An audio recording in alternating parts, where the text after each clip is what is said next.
Guru Sri Juta Padakamalang. Hare Krishna, there you are.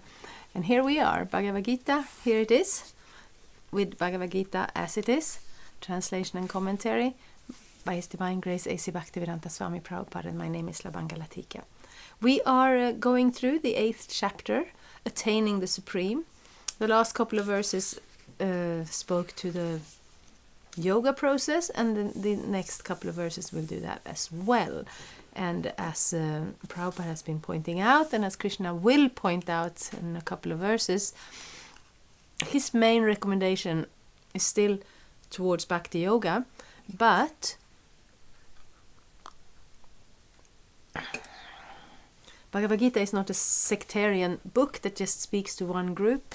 I am a member of the Hare Krishna movement, and Prabhupada was also very insistent on saying that we are not a sectarian group that want to, convert members of different religions to join our religion. We're speaking about the spiritual principles. And of course, Krishna, in regards to the other yoga methods, it's not that there is something wrong with the yoga methods, it's just that Bhakti Yoga is better. It is more effective, it is more direct, it is more pure, and it has less things that might hold us back in our spiritual progress. So that's that. I'm reading text 12. Sarvadvarani sangyamya manohriti niruddhyacha murdhyadhyayatmana pranam avsthito yogadharanam. The yogic situation is that of detachment from all sensual engagements, closing all the doors of the senses, and fixing the mind on the heart and the life air at the top of the head. Fixing the mind on the heart and the life air at the top of the head, one establishes himself in yoga. So that yoga process is actually very difficult, because we're speaking about closing the doors of the senses. This is a very good expression, because the senses are like doors. I see out through my eyes, I hear in through my ears, speech is coming out of my mouth, fragrances are coming in through my nose. Into what? To me, the conscious living entity inside the heart. But that's what a yogi does, closing the doors of the senses. Then the soul can actually turn inwards and realize the super soul. And here we're speaking about the time of death, particularly. Then the mind is fixed on the heart, and then the life air in which the soul floats is supposed to be lifted up. The last verse, we lifted it to the chakra. The chakra between the eyebrows. Now we're lifting it to the top of the head. I can't do that. I have not been practicing this yoga method because it is very, very difficult. And fortunately, I came in contact with this Bhakti Yoga process, which I don't want to diminish the difficulties, because it is difficult just to take it up, just to go against the whole grain of the materialistic society that says we have to strive and achieve, and religion is for old people and stupid people. To go against all of that conditioning, it's not necessarily easy. To be able to develop that natural love, that natural loving surrender to Krishna. This is my life, Krishna. Please accept it as a gift to you. Please accept my service, because if you do not accept my service, then my life becomes actually meaningless. It's a very advanced level, and it's not at all easy to achieve. But the process is not complicated. The process of cooking some nice vegetarian food and asking Krishna to accept it, of meditating on Krishna's name or singing it together with your friends with a nice melody, these are not difficult things. The surrender in the heart, the changing of the consciousness, the giving up of the false ego of thinking that I and mine, and I'm the enjoyer, and I am this body, and I'm the owner and controller and enjoyer of everything I see. Giving up that attitude is not necessarily easy. But the process, Krishna has given us such a process. So now this is not the process we are hearing about. We are hearing about this traditional classical yoga, which doesn't mean that you go somewhere twice a week and stretch your limbs a bit. That part is also part of the yoga, but it's not the main part. To practice yoga, as suggested here, one first has to close the doors to all sense enjoyment. This practice is called pratyahara, or withdrawing the senses from the sense objects. The sense organs for acquiring knowledge, the eyes, ears, nose, tongue and touch, should be fully controlled and should not be allowed to engage in self-gratification. In this way, the mind focuses on the super soul in the heart, and the life force is raised to the top of the head. In the 6th chapter, this process is described in detail, but as mentioned before, this practice is not practical in its age. The best process is Krishna consciousness. If one is always able to fix his mind on Krishna in devotional service, it is very easy for him to remain in an undisturbed transcendental trance or in samadhi. Yes, so bhakti yoga, it's actually, just as every yoga method is a process of training the mind, bhakti yoga is a way of training the mind in a more natural sense. We train the mind by doing nice service for Krishna, by hearing Krishna's name, by hearing of Krishna speaking in the Bhagavad-gita, by hearing of Krishna's activities in the Srimad Bhagavatam, and by cooperating together with the devotees in performing different services. And then naturally, when we do something, we will engage our intelligence and our mind, and we will be involved in it. And then gradually, the more we can put that focus, that Krishna conscious focus in our activities, when we know they are done for Krishna. And like I was, last time I looked up verse 10 in the 10th chapter, where Krishna says that. Those verses there, actually, they are called the Chatur Shloki of the Bhagavad-gita. They are the main verses. That is the core of the whole Bhagavad-gita. That's, I think, 8, 9, 10 or 11. 4 verses around there. That's the core of Krishna consciousness. To those who are constantly engaged in worshipping me in love, I give them the understanding by which they can come to me. So constantly. And it's not possible. Sometimes you think that you come, you start to do some service. I've had that question asked when we have in the temples, we read the Bhagavad-gita, the Bhagavatam, we speak on it and we take questions. And then this point was brought up to become more engaged, 100% engaged. And one of the guests were saying, but we already do so much. And then we get kind of pushed into doing more and more. We can't do more. And then the answer is not to do more, but to be constantly Krishna conscious about it. So say you have that one service, you're going to make a garland for Krishna. We have altars, we have Krishna's form on the altar, and every morning we give him a nice oil massage and a bath, and we dress him in nice clothes and offer him fruit and sweets and say nice mantras and sing songs and offer incense to please Krishna. So if you have that one service, you can think about it. You think, where will you find the flowers? You think what colors will fit with his outfit. You think how the fragrant flowers will please Krishna. And if it's a summer day, it's very warm, how the cooling touch of the flowers will please Krishna. And you think about how you will arrange to get threads and needles and the flowers and how to take care of them. It's very good to have like a kitchen towel. You make it wet and you wring it and you wrap the garlands in it, and then it can stay overnight. It stays fresh. And maybe you won't be able to do the service all day, but you can certainly think of it all day. You can think, will Krishna be pleased? Will Krishna be happy? Can I do something to please Krishna? Just like, if you have little children, you're constantly thinking, I'll make them something nice because they love this kind of food, or, this is something in a color my daughter likes, or of course you have to do everything else. You have to clean the house. That's also nice, My children will not have to crawl around in the dirt and, get sick.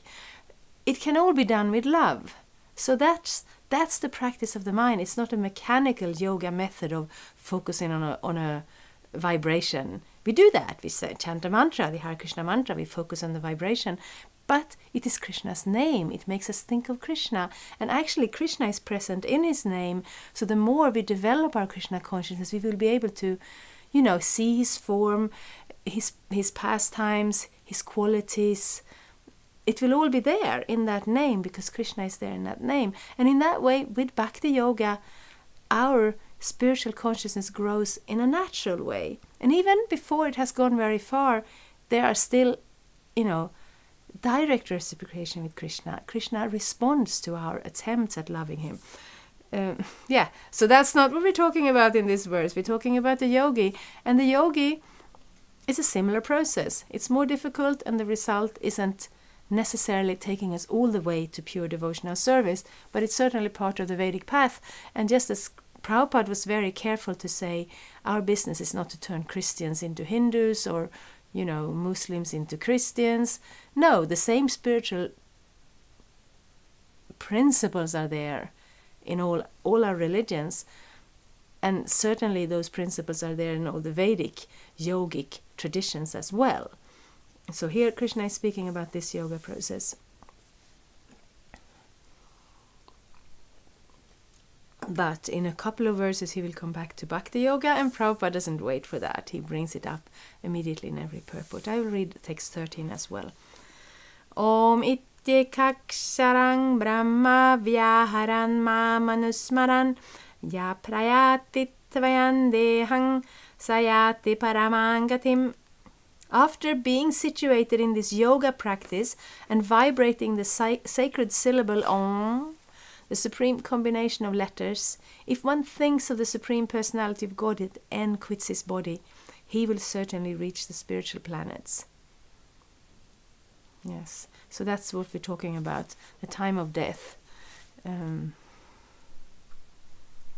just like when you go to the airport. It's not that you're, we all go to the airport and then we sit in the airport and then we're there.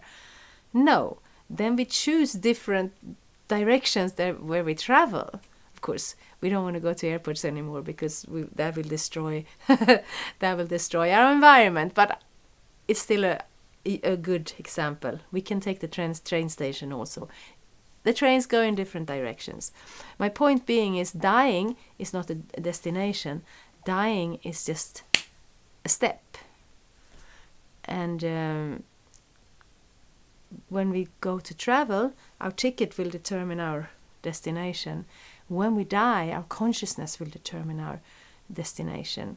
So in this life, even if we don't practice yoga, we will, by our activities and our thoughts, we will, create a certain mindset that consciousness will bring us to the next existence. And not automatically either. It's actually super soul that travels with the soul and brings it to the next destination. But we know this now, and therefore a yogi, very determined, very hard work, many years. In Bhakti Yoga, we don't stress the difficulties. We're always saying this, and we're not lying, it is true. We don't start with changing our lives, we're adding Krishna. The trick, though, is to add more and more and more of Krishna. And that more and more and more doesn't mean that we're running ragged and working around the clock. It means we're able to rest in that meditation on the Supreme Personality of Godhead and actually gain so much peace and satisfaction and happiness from that will become our main focus, our main priority. And we come from different angles, we practice a little bit different. It used to be we were very much the same. We stepped into the temple, somebody would give us a dhoti or a sari and put the tilak on our heads, and then we had to wake up at 4 o'clock, and it was very, very much the same. Now I see all over the world the tendency is that new people who come in contact with Krishna consciousness, they don't move in the temple because they're already established. They may have a home or a business or responsibilities.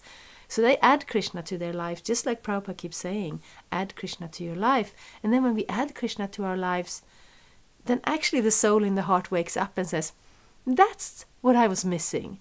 That's what I want more of. Can I have more of Krishna? And Krishna from within the heart cooperates with the devotees around in the world and give more and newer opportunities to connect with Krishna. Still, some of the things that we bring up over and over are always the same. Please try meditating on Krishna's name in the form of the Hare Krishna mantra. Hare Krishna, Krishna Krishna, Hare Hare, Hare Rama, Rama Rama, Hare Hare. This is so essential. Please try and associate with devotees and add Krishna in the form of hearing his name, hearing his Bhagavad-gita, performing some services, and finding out more and more, because some things are the big picture, some things are the small details. The small details are easier to learn when you meet people in person who are living this life. And the big points are, of course, easy to learn from studying the books and the literatures and getting the kind of, opening the heart and the mind and the consciousness to taking in Krishna consciousness. The meditation on the holy name is actually what makes it possible.